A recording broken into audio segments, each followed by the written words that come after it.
Bonjour les enfants, nous voici de nouveau réunis pour notre caté du dimanche. Et cette fois-ci, nous nous préparons à ce temps nouveau que nous allons vivre, le temps de l'Avent. La question qui vous est posée aujourd'hui, c'est de savoir pourquoi on appelle le temps qui précède Noël le temps de l'Avent.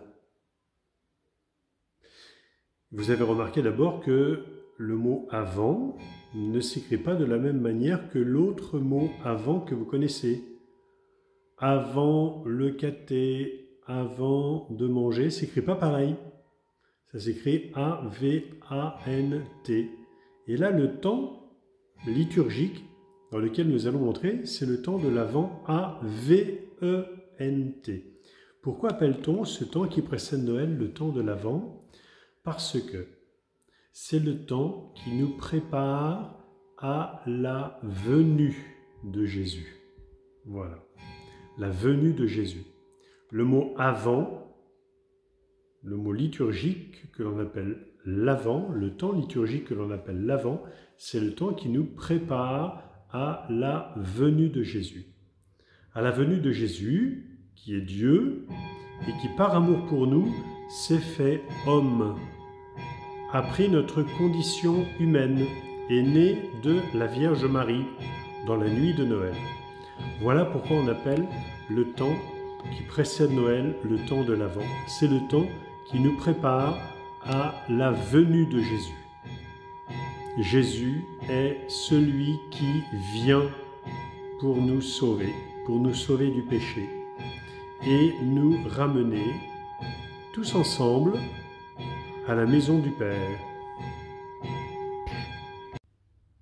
Pour répondre à la deuxième question de ce dimanche, vous aurez remarqué que je me suis placé devant la statue de Saint Joseph qui se trouve à l'entrée de l'église, côté rue de Kronstadt.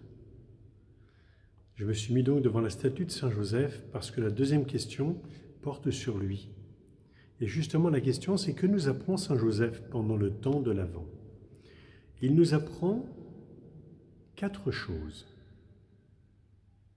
La première, à écouter Dieu qui nous parle et qui nous parle dans le silence de notre cœur. De Saint Joseph, l'Évangile ne nous a gardé aucune parole.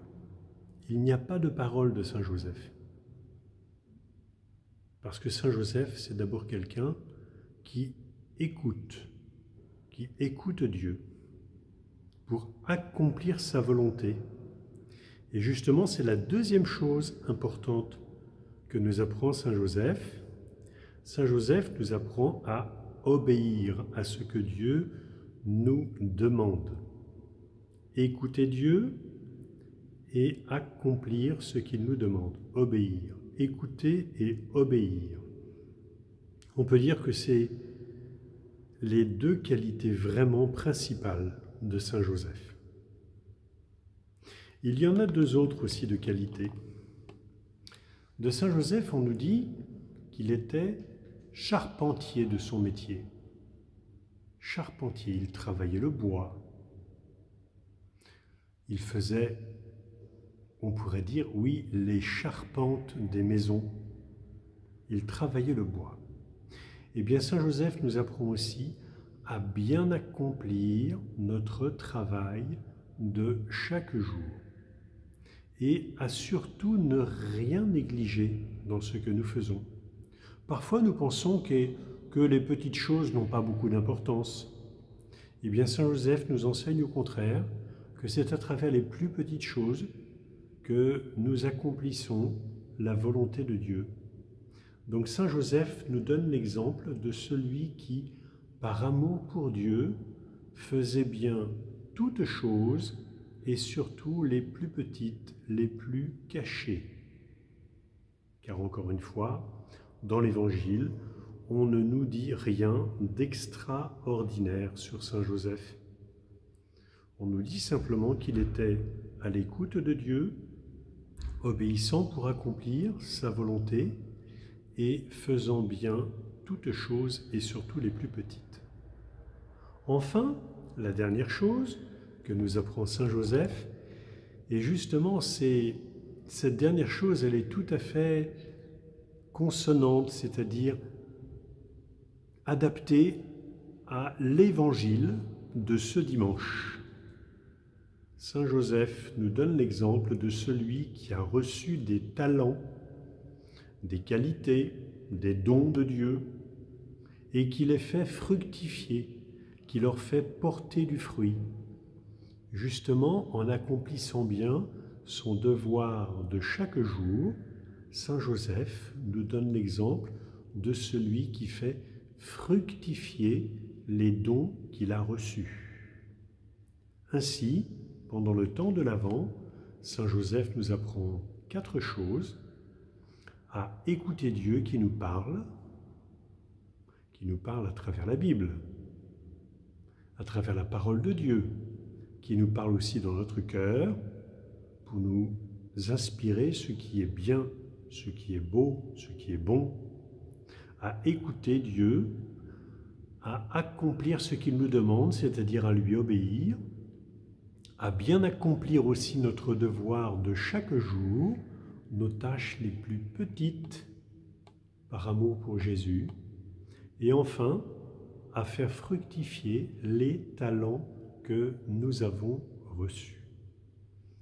Eh bien, nous allons demander cela ensemble, si vous le voulez bien, en reprenant la prière que vous trouvez sur votre carnet de caté virtuel. Et nous disons ensemble à Saint Joseph: Jésus, tu viens chez chacun de nous. Je veux t'accueillir chez moi comme Joseph t'a accueilli avec Marie. Joseph, toi qui as écouté ce que Dieu te disait par la voix de l'ange, aide-moi à faire silence pour entendre ce que le Seigneur me dit. Joseph, toi qui en toute humilité as accepté d'accueillir l'enfant Dieu, donne-moi d'être obéissant pour accepter avec amour ce que me demandent mes parents. Joseph, toi qui as pris soin de Marie et de Jésus avec délicatesse, fais que je sois attentif aux autres et généreux avec mes amis.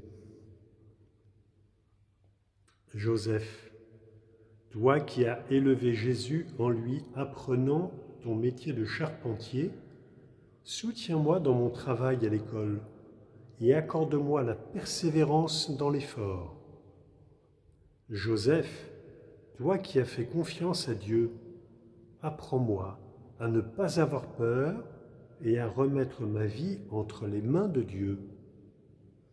Joseph, toi qui as protégé Marie, ton épouse, Jésus, ton fils, veille sur mon papa, ma maman et toute ma famille.